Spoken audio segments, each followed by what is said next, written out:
Well, the first part of this question is pretty personal, and just because I share a tiny portion of my life online, it sometimes feels invasive and intrusive and inappropriate to be asked this, but also I get it. I would also want to know, and I did want to know. When I found out I was pregnant with the quadruplets, one of my first and biggest fears was, how will we do this? Physically, emotionally, financially. I wanted to know how other people with big families survived and could afford this in this economy. And frankly, I'm going to start by saying, bold of you to assume we can't afford it. Hi, my name is Tara. I'm the mom to 5 wonderful, incredible, gorgeous kids, including a set of surprise of a lifetime spontaneous quadruplets, and their big sister Emmy, whom this account is named after. I live in Canada, so my explanations will be in Canadian dollars and will reference Canadian social supports like EI or employment insurance and things like that.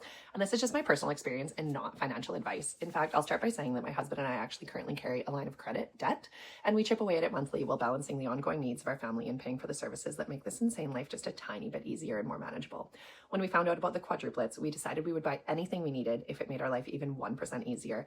And unfortunately, that is just not good financial advice. But also we had quadruplets and a 2-year-old, and extra suffering from penny pinching was just not going to make any of this survivable. And again, not financial advice, but that's the context. So my husband is a new-ish firefighter. This is actually his second career, so he started a few years ago. He's not even at the top of his pay grid yet. I'm a teacher. I've been at the same school in the same district for 12 years. We both make good middle class salaries, think around $100,000 when we're both working full time. But I've had 2 significant salary reductions in the last 4 years. First, for our singleton Emmy, who was born in 2022. We're so fortunate to live in Canada where I had job protected paid leave at about 50% of my regular salary for 12 months with her. And then after I gave birth to the quads, I took 18 months. And although it was 6 months longer, it was the same total employment insurance amount. So it was just spread out over longer time. So it actually worked out to only be about 33% of my regular salary per month, which is better than nothing. But can you imagine taking a 66% reduction in your salary for a year and a half while your number of kids went from 1 to 5 overnight? Again, in this economy, but some of our most significant expenses include the basics most families have. We live in a modest, average-sized older home in a nice neighborhood in a large Canadian city. It meets our needs, but we have the same significant mortgage payments, utilities, insurance, and grocery bills that other families our size have.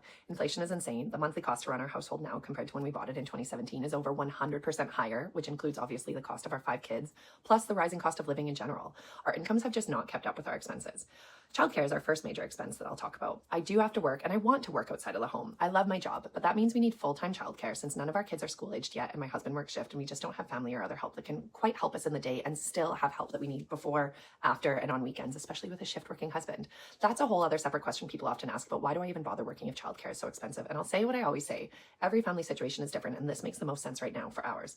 I have a good union-protected job and a career that I love, at least the part where I'm standing in front of my kids and working with students.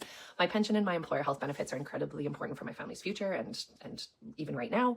And so yes, I pay a significant amount in childcare. In my province, there's a meaningful federal and provincial contribution that subsidizes public daycare fees. And although the provincial portion used to be better, it's genuinely not as costly as what I hear many parents, especially in the US, describing. For context, I pay $330 a month per child, so about just under $1,700 a month for a good licensed public facility. It doesn't include lunches, but it does include twice daily snacks, and the staff are actual angels on earth. Next, we have an au pair. It's our next most significant cost. It's one that makes it possible for me to work and just function in this life.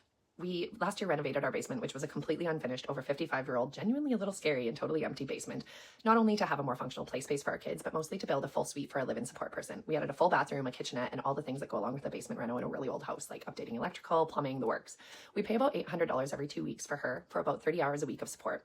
Our au pair is almost never alone with the kids, though. She's an extra set of hands in the mornings, evenings, weekends, and she's someone that we can divide or conquer with, or the person who stays home with whoever is too sick for daycare during the week. That last part, though, has already been life-changing because my husband is a shift worker. It's just not realistic for him to be that person.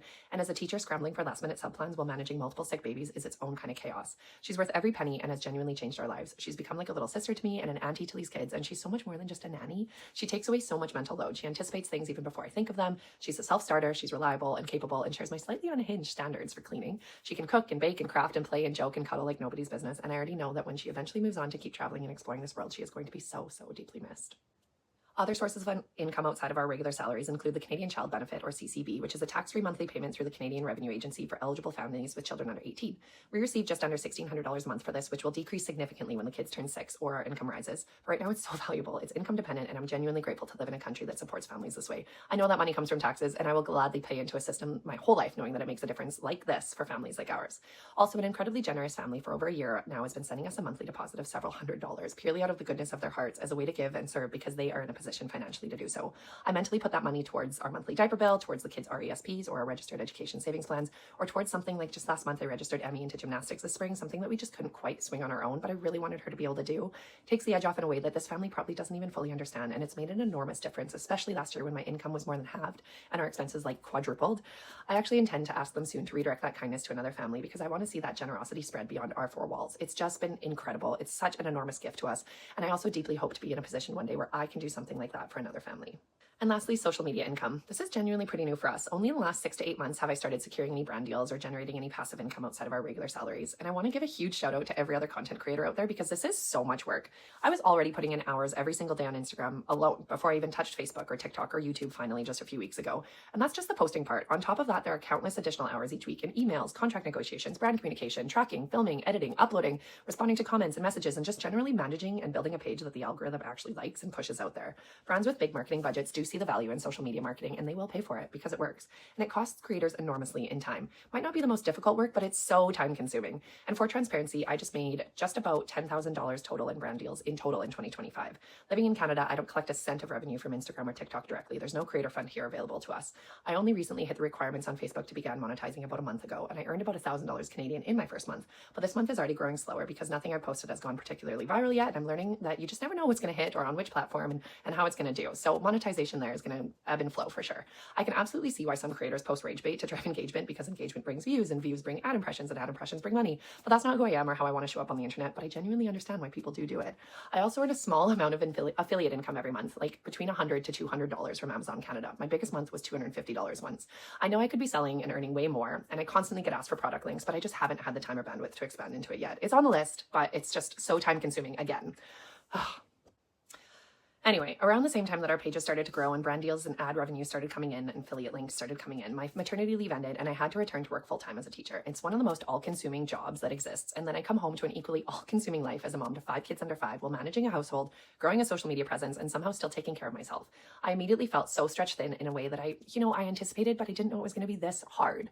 So I explored talent management, and I recently signed with an amazing talent management company. I haven't really shared anything about this yet. They take a 20% commission on every brand deal, but they save me an enormous amount of time on the back end, handling emails, negotiations, and contract review, and they can negotiate far better than I ever could because they're actual experts in this space and industry. Turns out I was massively underselling myself on every single brand deal that I had done myself before this, compared to industry standard for my metrics and all of that, and I had no idea. I'm only a couple weeks in, and they recommend a 6 to 8 week kind of runway while everything gets set up and we get to know each other and our boundaries and goals, but I already feel really good about my manager and the company behind me, and I'm genuinely excited about what's to come, so stay tuned.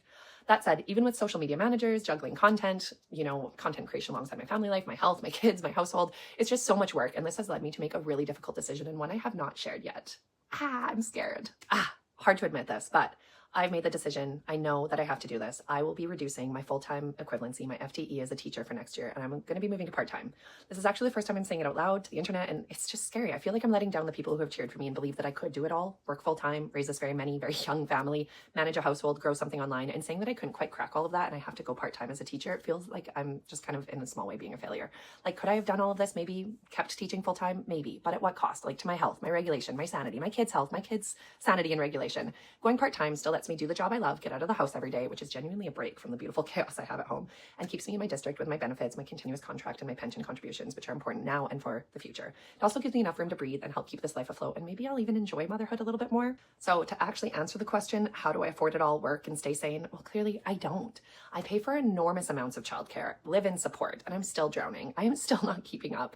And I keep being reminded that time is money, and if I want any time back in my life to just survive this or maybe even thrive a little bit and show up better in every part of my life, I do have to pay for it. And right now that comes in the form of a salary reduction next year while I go part-time. This is not financial advice. The choices we've made mean we are not rapidly paying off our line of credit or saving as responsibly as we'd like to be. We are just doing what we need to do each day to survive, and I hope possibly to thrive a little bit more day by day.